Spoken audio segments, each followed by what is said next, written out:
I never thought... Is that for me? A present for you, Bert. I figured that if you're big ears and naughty or whatever it was this morning, I guess I'm Constable Plod. Right. Will I open it up now? Why not?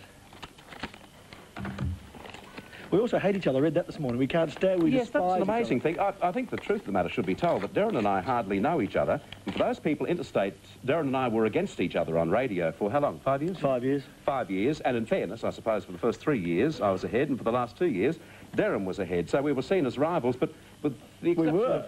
Well, yeah, but we're not personal rivals. Well, I never saw it as a personal thing, because I just went into a radio studio and just played with my Cabbage Patch doll. Oh, what a surprise. It's a rose. Isn't that a surprise? Oh, more of a shock. But that's lovely, Darren, and I'll wear that there.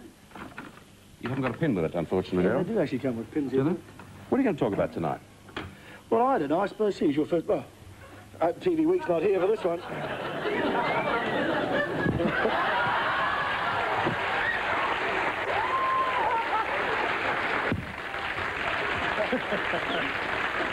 Oh, dear. Well, they say strange things happen on live television. Yes. Go on, Cuddles. Well, I think you should start singing again, I think, Bert. Darren, what I was going to do... Well, let me introduce what you're going to do, because I think it's only fair that I do. I do. Well, since we started the show back in February, Darren has been one of the mainstays of the program. And over the months, as we expected when he was booked, there have been quite a few highs and a couple of middlings, and very few lows, I might mention. But a lot of attention from the press, a lot of attention from the media generally, because wherever Darren goes, he always seems to excite that sort of attention. So here is a resume of some of the hinch in the first 100 shows of the Tonight programme. Just wasn't affected by it at all, Bert. No. It didn't affect me one little bit. Well, do you believe everything Darren says? Give me time, will you? Give me time. I don't know whether Marilyn is talented or not. I'll wait for his second hit. I was just wondering, actually, if Darren had got the number of the bus. Which bus is that? The bus that ran over his face. Alan Seeley, good evening.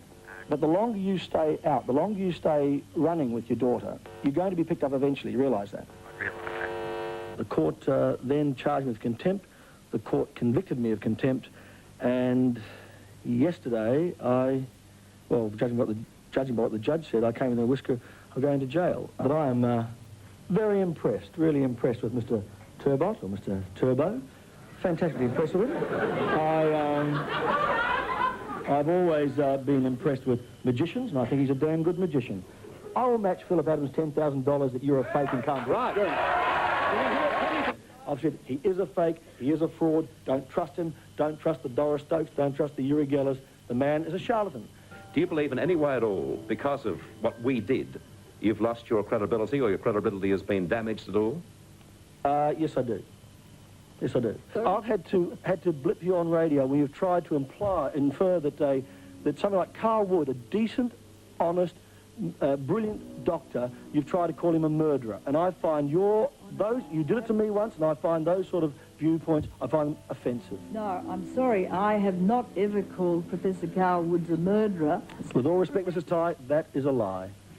I'm sorry. With all respect, Darren Hitch, that is a lie. Why don't you campaign against some of the real pornography in the world, the real things, like presidents' war, like presidents who make bombs that kill people but don't ruin the buildings, like people who have religious wars, like people who put bombs in Harrods, all that sort of stuff. Why don't you campaign about that? Do you? Yeah. Can I ask you, do you?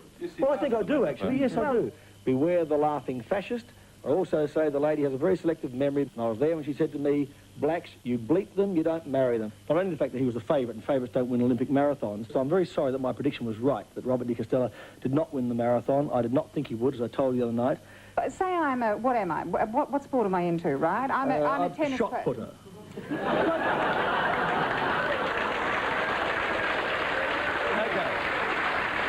Well, I think Darren would feel the same as I. If either one of us was told that this time last year we'd be sharing a television screen together and almost enjoying it, we would have thought the person telling us was a lie. I would tell you one thing, Bert. I am enjoying it. I've enjoyed all of it, and I hope we continue to enjoy doing it.